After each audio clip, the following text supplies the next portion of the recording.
सीतानाथ समारंभां श्रीरामानंदार्य मध्यमाम् अस्मदाचार्य पर्यन्तां वंदे श्री गुरुं परंपराम्। आज हम लोगों ने हनुमान जी के यहाँ और रामलला का दर्शन करके और उनसे प्रार्थना किया हूँ कि विश्व का कल्याण हो, समाज का कल्याण हो।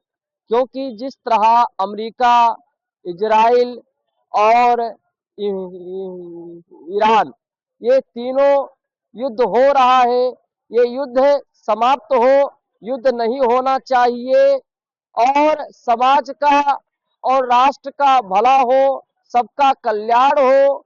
क्योंकि हम लोग महात्मा हैं, तो हम लोग भगवान रामलला का दर्शन किया और प्रार्थना किया कि हे प्रभु, जिस तरह ईरान और इजराइल और अमेरिका ये युद्ध जो हो रहा है, इससे बहुत असर पड़ रहा है। भारत में भी बहुत समस्या आ रहा है, चाहे वो गैस सिलेंडर को लेकर के हो, चाहे अन्य समस्या हो। इसीलिए यहाँ नहीं होना चाहिए। इसीलिए हम लोग जब भी ईश्वर से प्रार्थना करते हैं तो यही कहते हैं कि विश्व का कल्याण हो। और जो युद्ध चल रहा है, इससे भारत में रहने वाले और अन्य जगह के लोग रहने वाले, चाहे कोई भी देश हो, सब पर असर पड़ रहा है। इसीलिए ईरान, इजराइल और अमेरिका का जो युद्ध हो रहा है, तो हमने आज भगवान रामलला से प्रार्थना किया है कि ये युद्ध समाप्त हो और एक शांति का पर्चे हो, माहौल शांति से हो। जिस तरह लोग मारे जा रहे हैं, घरों को जलाया जा रहा है, छोटे छोटे बच्चे मासूम, इसीलिए किसी कोई भी देश हो, युद्ध नहीं होना चाहिए। इसीलिए वो युद्ध को रोकने के लिए हम भगवान राम लला से प्रार्थना किए हैं कि युद्ध रुक जाए। ईरान, इजराइल का और अमेरिका से जो युद्ध हो रहा है वो रुक जाए और शांति हो और विश्व का कल्याण हो। तो आप विश्व के कल्याण के लिए और ईरान और इजराइल और अमेरिका, ये सब देशों के लिए हम लोगों ने यहाँ भगवान रामलला से प्रार्थना किया हूँ कि शांति ही हो और शांति का परिचय बना रहे और सब सुखी रहे, सबका कल्याण हो।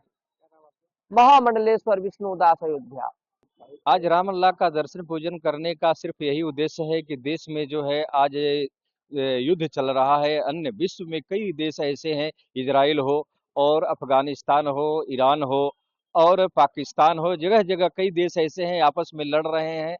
तो हम लोग यही चाहते हैं कि देश में अमन और चैन हो, यह युद्ध हमेशा के लिए समाप्त हो। आपस में लड़ना यह कोई समस्या का समाधान नहीं है। समस्या का समाधान तभी है जब बैठ करके लोग, सभी देश के प्रतिनिधि लोग बैठ करके आपस में तय करेंगे कि देश में किस तरह से अमन और चैन हो, शांति हो, सद्भाव हो। और हम लोग सर्वे भवन्ति सुखिनः सर्वे सन्तु निरामया, सभी लोग सुखी हो, सभी लोग अच्छे हैं, स्वस्थ हो और धर्म की जय हो, अधर्म का नाश हो, प्राणियों में सद्भावना हो। तो इस सद्भावना के लिए, अमन चैन के लिए, सुख और शांति के लिए भगवान राम से प्रार्थना किया है कि जल्दी से जल्दी ये युद्ध जो है समाप्त हो और देश में ये जो तरह तरह की समस्याएं आ रही, चाहे गैस की समस्या हो, चाहे यातायात की समस्या हो, चाहे आयात और निर्यात की समस्या हो, और एक देश से दूसरे देश में लोग नहीं जा पा रहे हैं, तेल की समस्या, डीजल की समस्या, जो पेट्रोल की समस्या जो देखने को मिल रहा है जगह जगह पर, ये हमेशा के लिए समाप्त हो, लोगों में सुख और समृद्धि हो। इसी के लिए हम लोगों ने भगवान राम से ये प्रार्थना किया है, दर्शन किया है कि जल्दी से सभी देशवासियों में सुख समृद्धि हो और शांति का माहौल हो। आचार्य नारायण मिश्र।